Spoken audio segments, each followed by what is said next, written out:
நடிகர் விஜய் அவர்கள் அவர் வர்றதா சொன்ன நேரத்துக்கு சரியாக வந்துட்டு போயிருந்தாருன்னா இந்த 41 மரணம் அப்படிங்கிறது கட்டாயம் நிகழ்ந்திருக்காது அப்படிங்கிறது தான் யதார்த்தமான உண்மை.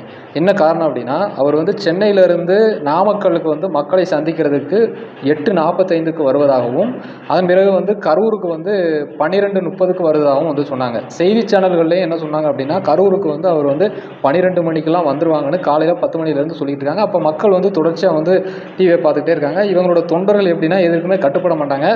இப்போ அவர் காலையில் 8:30க்கு வராரு அப்படின்னு சொன்னால் நைட்டு 12 மணிலேருந்து அங்கேயே கிடப்பாங்க. ஏன் அப்படின்னா, தியேட்டரில் எப்படி முதல் நாள் ஷோவுக்கு போய் கூட்டமாக போய் கூடிகிட்டு இருப்பாங்களோ, ட்ரிங்க்ஸ் அடிச்சுட்டு மொத்தமாக குடிபோதையில் போய் குடிவாங்களோ, அதை மாதிரி இங்கே கூட்டமாக இவருடைய ரசிகர்கள் கூடிட்டாங்க. ஏன்னா அவர் ஒரு அரசியல் கட்சியை சேர்ந்தவராக அங்கே இருக்கக்கூடியவங்க யாருமே பார்க்கல. அவர் ஒரு நடிகராக பார்க்குறாங்க. அந்த நடிகரோட முகத்தை பார்த்துடணும் அப்படிங்கிற ஒரே காரணத்துக்காக தான் போய் குயிறாங்க. அவர் சென்னையிலேருந்தே 8 மணிக்கு மேலே கிளம்பி அதுக்கப்புறம் 2:45க்கு தான் நாமக்கலுக்கே சேர்றாரு. அதுக்கடுத்து அந்த நாமக்கல்லில் இருக்கக்கூடிய கூட்டமே கொஞ்சம் நெருக்கமான கூட்டமாக தான் இருந்தது. அங்கேயும் ஏகப்பட்ட பேருக்கு மூச்சு திணறல் ஏற்பட்டது. கூட்டத்தை சமாளிக்க முடியலை. கிட்டத்தட்ட மதிய நேரத்தில் அந்த கூட்டத்தை அவங்களால சமாளிக்க முடியல. அது மட்டும் இல்லாமல் அங்கேருந்து 12 மணிக்கு மேலே இங்கே கரூருக்கு வாரம்னு சொல்லியிருந்த அந்த கூட்டத்துக்கு அவர் சரியான டயத்துக்கு வரல. அங்கேயே 2:45. அதன் பின்னர் இங்கே எப்போ வராரு அப்படின்னா இரவு 7:30க்கு தான் வராரு. அப்போ இவர் நேரத்தை சரியாக பின்பற்றியிருந்தாரு அப்படின்னா அந்த விபத்து நடக்காமல் இருந்திருக்கலாம். 100% வாய்ப்பு இருக்குது. என்ன காரணம் அப்படின்னா, இவங்க காவல்துறைக்கிட்ட அனுமதி கேட்ட நேரம் அப்படிங்கிறது கரூரில் அவர் மதியம் 12:30க்கு வந்துடுவார், மக்களை சந்திச்சுட்டு போயிடுவார் அப்படின்ட்டாங்க.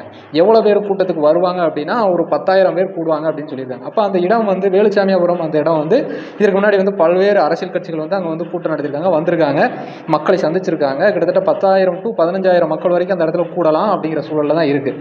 அப்படி இருக்கும்போது இவங்க அந்த பீக் ஹவர்ஸ்ன்னு சொல்லுவாங்க. அந்த பீக் ஹவர்ஸ்னால் என்ன அப்படின்னா, இப்போ மதிய நேரங்களில் கூட்டம் அதிகமாக கூடாது. அது மாதிரி காலை நேரங்கள்லையும் கூட்டம் அப்படிங்கிறது அதிகமாக கூடாது.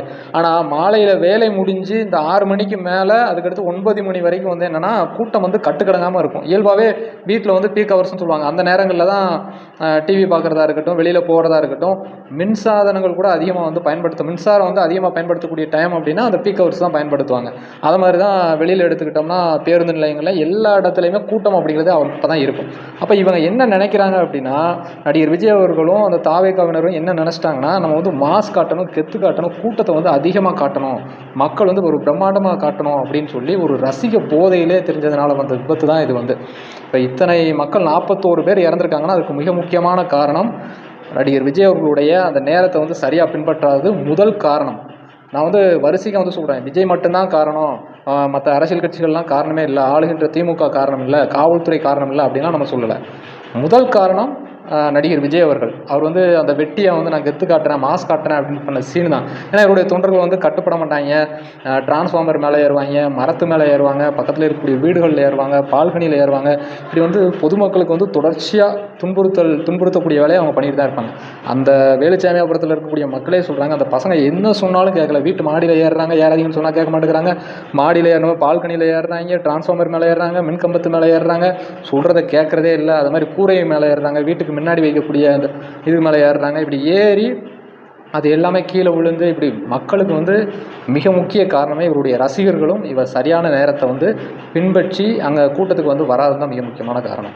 அந்த பீக் ஹவர்ஸில் என்ன ஆகும் அப்படின்னா, இப்போ அங்கே நாமக்கல்லில் கூட்டத்தை முடித்தவங்களும் இங்கே வராங்க, அடுத்து சேலம் மாவட்டத்தை சேர்ந்தவங்க வர்றாங்க, பக்கத்தில் திண்டுக்கல் மாவட்டம், திருப்பூர் மாவட்டம், இப்படி சுற்றி இருக்கக்கூடிய சேலத்தில் இருந்தெல்லாம் வராங்க. இப்படி எல்லா பகுதிகளில் இருந்தும் மொத்தமாக கூட்டம் வருது. அந்த கிட்டத்தட்ட 7:30 மணிங்கையில் சுற்றி இருக்கக்கூடிய மாவட்டத்தில் இருக்கவங்களாம் மொத்தமாக கூட்டாங்க. ஏற்கனவே விஜயனுடைய முகத்தை பார்க்கணும்னு சொல்லி கூடின மக்கள் வேறு, அதுபோல் அவருடைய ரசிகர்கள், சுற்றி இருந்து வந்தவங்க, அது மாதிரி அவர் கார் பின்னாடியே வர்றது, பைக் உள்ளே விழுந்தால் அதை கண்டுக்கிறது கிடையாது. அவரும் ரசிகர்களை கண்டுகொள்வதே கிடையாது. ஏதோ ஒரு தான் மாஸ் காட்டணும் அப்படிங்கிற மனநிலையிலே அத்தனை 41 பேர் இறந்துருக்குறாங்க. அதில் ஆண்கள், பெண்கள், கர்ப்பிணி பெண்கள், குழந்தைகள் ஏகப்பட்ட பேர் இறந்துருக்காங்க. அப்போ இந்த 41 பேருடைய மரணத்திற்கு முதல் காரணம் நடிகர் விஜய் அவர்கள் தான் பொறுப்பேற்கணும். அதுபோல் இந்த நிகழ்ச்சிக்கு ஏற்பாடு பண்ணாங்க இருக்கக்கூடிய மாவட்ட செயலாளர், அதுபோல் அந்த கட்சியினுடைய முக்கிய நிர்வாகிகள் ஆதவர்ஜுனா, அதுபோல் குஷி ஆனந்த், இவர்கள் எல்லாமே முதல் குற்றவாளிகள். இரண்டாவது என்ன அப்படின்னா, இவங்க வந்தாங்கனாவே இறப்பு அப்படிங்கிறது நடக்கும் அப்படிங்கிறது காவல்துறைக்கும் அரசுக்கும் கட்டாயம் தெரிஞ்சிருக்கும். ஏன்னா இதற்கு முன்னாடி இவங்க நடத்துகிற கூட்டங்கள், அதுபோல் மாநாடு, இதில் என்னென்னா கிட்டத்தட்ட 10 மரணங்களுக்கு மேலே நடந்திருக்கு. அப்போ இப்படி 10 மரணங்களுக்கு மேலே நடக்கும்போது இவங்க கூட்டம் நடத்தினாவே சட்டம் ஒழுங்கு பிரச்சனை வரும், இவங்க வந்து கட்டுப்படுத்தவே முடியாது காவல்துறையால், பொதுமக்களுக்கு கட்டாயம் இடையூறு கொடுப்பாங்க அப்படிங்கிறதெல்லாம் காவல்துறைக்கு கட்டாயம் தெரியும், உளவுத்துறைக்கும் கட்டாயம் தெரியும். அப்போ இவங்க என்ன செஞ்சுருக்கணும் அப்படின்னா, அந்த நேரத்திற்கு மேலே இவங்க வராங்க அப்படின்னா காவல்துறை அனுமதி மறுத்து அவர்கள் வந்து அப்படியே போக சொல்லியிருக்கணும். அது மட்டும் இல்லாமல் என்ன செஞ்சுருக்கணும் அப்படின்னா, காவல்துறை வந்து இவங்களுக்கான இடத்தை வந்து மக்கள் குடியிருக்கக்கூடிய பகுதிகளிலையும் மக்கள் நடமாட்டம் இருக்கக்கூடிய சாலைகள்லையும் தாவேகா கட்சிக்கு வந்து ஒதுக்கவே கூடாது, கட்டாயம் வந்து ஒதுக்கக்கூடாது. கட்டாயம் சட்டம் ஒழுங்கு பிரச்சனை வரும், மக்கள் வந்து பலியாவார்கள், இறப்பு அப்படிங்கிறது கட்டாயம் நடக்கும். என்ன செய்யணும்னா, ஊருக்கு ஒதுக்குப்புறமாக நல்ல இடம், அதிகமான இடமா 4 பக்கமும் வந்து அவங்க ஏதாவது பிரச்சனைனாலும் ஓடக்கூடிய அளவுக்கு இருக்கக்கூடிய இடத்தை தான் அரசு வந்து ஒதுக்கணும், காவல்துறை வந்து ஒதுக்கி கொடுக்கணும். அவங்க போய் ஓரமாக போய் மக்களுக்கு பிரச்சனை இல்லாமல் ஒரு ஓரமாக போய் நடிகரினுடைய முகத்தை பார்த்துட்டு வந்தால் போதும்னு அந்த ரசிக மனப்பான்மை இருக்கவங்க ஓரமாக போய் பார்த்துட்டு போயிடுவாங்க. இதே வந்து காவல்துறை வந்து முறையாக செய்ய தவறிடுச்சு அப்படிங்கிறது இதில் 2வது இதாக வந்து நம்ம வந்து சொல்கிறோம். காவல்துறை வந்து இதை செஞ்சுருக்காங்க. ஏன் அப்படின்னா இவங்க வந்து காவல்துறைக்கே கட்டுப்பட மாட்டானுங்க.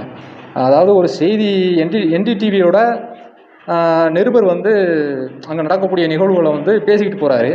இவங்க வந்து அந்த தாவேகா கட்சியை சேர்ந்தவங்க என்ன செய்வாங்கன்னா, ஒரு துண்டை தூக்கி அவர் தலையில் கட்டுறது, அவர் கழுத்தில் போட்டு இழுக்கிறது இப்படி பண்ணுறாங்க. அப்போ காவல்துறையினர் கூட்டத்தில் வந்து அவருடைய கட்டுப்படுத்துவதற்காக ஏதாவது செஞ்சால் இந்த தற்கொலையில் என்ன செய்வாங்கன்னா, காவல்துறை கழுத்தில் கூட துண்டை தூக்கி போட்டு கழுத்தை நெரிச்சு கொண்டாலும் கொண்டு போட்டுருவானுங்க. ஏன்னா அந்தளவுக்கு தான் இவங்க வந்து இருக்காங்க. தளபதின்னு சொல்லிட்டு கீழே இருக்கக்கூடிய அந்த கீழே மிதிப்பட்ட மக்களை ஏறி மிதிச்சுக்கிட்டு தளபதின்னு கத்துறாங்க. இங்கே செத்து கிடக்குறாங்க, தூக்கிட்டு போகிறாங்க. ஆனால் அங்கே மேலே இருந்து நடிகர் விஜய் வந்து பேசிக்கிட்டு இருக்காரு. அப்போ இவங்க என்ன மாதிரியான சைக்கோ மனநிலையில் இருக்காங்கிறத புரிஞ்சுக்கணும். இதுக்காண்டி வந்து முட்டு கொடுத்து வந்து பாருங்கள், திமுகவுக்கு ஆதரவாக பேசுகிறாங்க, திமுகவுக்கு ஆதரவாகவே பேசிகிட்டு இருக்காங்க நாம் தமிழர். அப்போ வந்து பார்த்தீங்களா, விஜய்க்கு ஆதரவாக பேச மாட்டாங்க, இவங்க வந்து திமுகவோட கைக்கூலி, முதல் பிஜேபி கைக்கூலிமாங்க, அடுத்து திமுக கைக்கூலி அப்படிம்பாங்க. 3வது, அரசு என்ன செய்ய தவறி இருக்குது அப்படின்னா, இப்போ ஒரு இடத்துல வந்து ஒரு பாதிப்பு இதுக்கு முன்னாடி ஏற்பட்டுச்சுன்னா இந்த மாதிரியான கூட்டத்துக்கு அனுமதிங்கிறதே மொத்தமாக கொடுக்கூடாது. இவங்களும் என்ன அப்படின்னா, தாவேகாவினரும் என்ன செய்வாங்கன்னா, காவல்துறைங்களை வந்து கட்டுப்படுத்துகிறாங்க, அடக்குமுறை ஏவுறாங்க, ஏகப்பட்ட நிபந்தனைகள் விதிக்கிறாங்க. ஒரு நிபந்தனையும் பின்பற்றுறது கிடையாது, காவல்துறைக்கு கொடுக்கக்கூடியதை பின்பற்றுறது கிடையாது, நீதிமன்றம் கொடுக்கக்கூடிய உத்தரவுகளை பின்பற்றுறது கிடையாது, அவருடைய ரசிகர்களையும் அவர் வந்து இப்படி பண்ணாதீங்கன்னு சொல்கிறது கிடையாது. இப்போ தாவேகாவுடைய ஒரு கூட்டத்துக்கு போயிட்டோம்னா அங்கே இருக்கக்கூடிய பெண்களுக்கு உயிருக்கு பாதுகாப்பு கிடையாது. 2வது, அவங்க கழுத்துல இருந்து எவன் செயின் வைப்பான், யார் எந்த இடத்துல பெண்களை வந்து தொடுவாங்க அப்படிங்கிற அச்சம் கூட இருக்கும் அங்கே இருக்கக்கூடிய பெண்களுக்கு. ஏன் அப்படின்னா, அங்கே இருக்கக்கூடிய கூட்டத்தில் பாதி பேர் மது போதையில் தான் இருக்காங்க, மது போதையில் தான் ஆடுறாங்க அப்படிங்கிறது தான் உண்மை. அதாவது இந்த கூட்டமே இப்படி தான் இருக்குது. அப்போ இதை திருத்தணும் அப்படின்னா இந்த கூட்டம் வந்து அரசியல்படுத்தப்படணும். இந்த கூட்டம் அரசியல்படுத்தப்படணும்னா அந்த தலைவர் வந்து வந்து அரசியல்படுத்தப்பட்டிருக்கணும். ஆனால் நடிகர் விஜய் அவர்கள் வந்து அரசியல்னால் என்னன்னு தெரியாது, ஒரு A4 சீட்டை வச்சு எவனோ எழுதி கொடுத்ததை பார்த்து படிக்கக்கூடியவராக தான் இருக்கார். 2-3 பஞ்சு டைலாக் பேசுகிறது, இப்படி தான் அவருடைய அரசியல் அப்படிங்கிறது இருக்குது. இப்போ புஷி ஆனந்த் எடுத்துக்கிட்டோம் அப்படின்னா, அவர் வந்து பாண்டிச்சேரியில் இதுக்கு முன்னாடி காங்கிரஸில் இருந்த ஒரு எம்எல்ஏவாக இருந்திருக்காரு. ஒரு எம்எல்ஏனா காங்கிரஸ் அங்கே பாண்டிச்சேரியை பொறுத்த வரைக்கும் என்னென்னா, ஒரு சட்டமன்ற தொகுதினா ஒரு 5000 வாக்குகள் இருக்கும், அவ்வளோதான். அப்போ ஒரு 2500-3000 வாக்கு வாங்கினா இவர் வந்து அங்கே எம்எல்ஏவாக ஜெயிச்சிருவார். அப்போ இங்கே வந்து எப்படி ஒன்றிய கவுன்சிலரோ அங்கே மாதிரி தான் அங்கே வந்து பாண்டிச்சேரியில் வந்து எம்எல்ஏங்கிறது. அப்போ அவரை வச்சு ஒரு அரசியலை வந்து இவர் வந்து கற்றுக்கிடணுமானா கட்டாயம் விஜயால் முடியாது. விஜய்க்கு அரசியல் பற்றின அறிவு சுத்தமாக இல்லை. ஆனால் ஒருத்தருடைய ஒரு கட்சியினுடைய அவங்க செய்யக்கூடிய பிழைகளை வந்து சுட்டி காட்டி அவங்கள திருத்தாவிட்டால் இது வந்து தமிழ்நாட்டில் வந்து ஒரு மிகப்பெரிய ஆபத்தை கொண்டு போய் விடும். ஏன் அப்படின்னா, 41 பேர் செத்தும் ஒரு குற்ற உணர்வு கூட இல்லாமல் இருக்கார் நடிகர் விஜய் அவர்கள். தாவேகாவினரே சொல்கிறாங்க, 41 பேர் செத்தது வந்து திமுகவினுடைய சதி, காவல்துறையினுடைய இது, அதுக்கடுத்து வந்து மின்சாரத்தை வந்து துண்டிச்சிட்டாங்க, இதுதான் காரணம் அப்படின்னு. மின்சாரத்தை துண்டித்தது வந்து அங்கே இருக்க டிரான்ஸ்ஃபார்மரில் ஏறிப்பாங்க, மின்கம்பத்தில் ஏறி இருப்பாங்க, பாதி பேருக்கு மேலே உயிரிழப்பு அப்படிங்கிறது கட்டாயம் ஏற்பட்டிருக்கும். அப்போ மின்சாரத்தை துண்டித்தது அப்படிங்கிறது சரியான அணுகுமுறை தான். அதன் பின்னர் வந்து கூட்டத்தில் வந்து செருப்பை தூக்கி வீசிட்டாங்க, கல்லை தூக்கி வீசிட்டாங்க அப்படின்றாங்க. அப்போ செருப்பை தூக்கி வீசிட்டாங்க, கல்லை தூக்கி வீசிட்டாங்க அப்படின்னா, கூட்டத்தில் வந்து இறப்பு நடக்கும்போது அங்கே இருக்கவங்க வந்து என்ன வேணாலும் பண்ணியிருப்பான், தூக்கி எறிஞ்சிருப்பான், கோவத்தில் அதை நிறுத்துறதுக்கு ஏதாவது வழி இருக்குமா, அங்கேருந்து கொண்டு போகிறதுக்கு அப்படின்ட்டு இருக்கான்.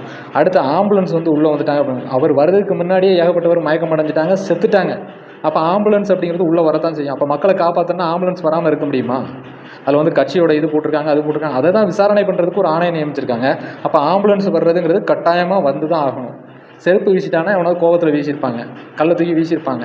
ஆனால் அது வந்து அங்கே இருக்கக்கூடிய எல்லாரையும் தாக்கிட்டாங்கன்னு சொல்லி ஒரு கதை கட்டுறது அப்படிங்கிறது ரொம்ப இதானது. அது மட்டும் இல்லாமல் இந்த விஷயத்தில் வந்து திமுக அரசியல் பண்ணாங்கன்னா கட்டாயம் திமுக அரசியல் பண்ணாங்க. அது மாதிரி செந்தில் பாலாஜி அரசியல் பண்ணார், பாஜக அரசியல் பண்ணுது, அதுபோல் வந்து தாவேகா அரசியல் பண்ணுது, அதிமுகவும் அரசியல் பண்ணுது. ஆனால் சீமானவர்கள் மட்டும்தான் இதில் பாதிக்கப்பட்ட மக்களுக்கு உடனடியாக அவங்க அதிலிருந்து மீண்டு வர்றதுக்குரிய வேலைகளை வந்து பண்ணுங்கள். இறந்தவர்களை போய் நேரடியாக சந்தித்து அவங்களுக்கு தேவையானதெல்லாம் பண்ணுங்கள் அப்படின்னு சொல்லி சொன்னது அண்ணன் சீமான் அவர்கள் மட்டும்தான்.